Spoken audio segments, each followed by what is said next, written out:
Hey, what's up? It's Triggy. Last time we started putting together a pandemic simulation, but it ended up turning into the beginnings of a zombie survival game, so that's what we're gonna do now. First, let's make this scene a bit more interesting with some barriers.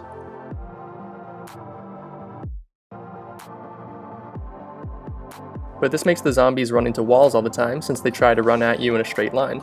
Let's limit the zombies' vision so they can't see through walls, and let's also give them horde behavior where they join up into big groups so they can't find victims.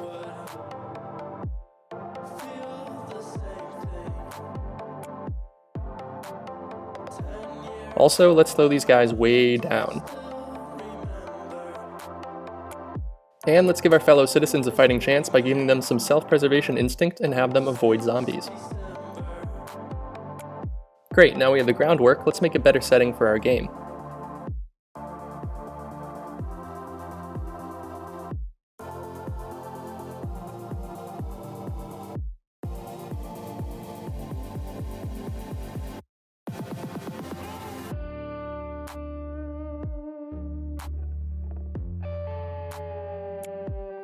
Like some of you suggested, this needs to be a first-person shooter, so let's make the scene first-person.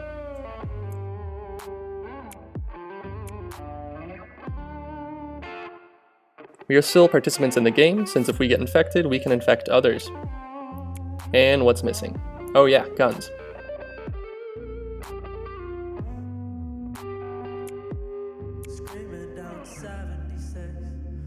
Every other memory was waiting for this.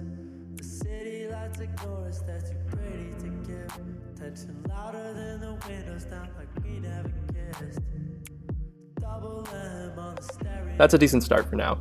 That's all for today's video, thanks so much for watching. If you like this kind of content, be sure to subscribe, and I'll see you next time.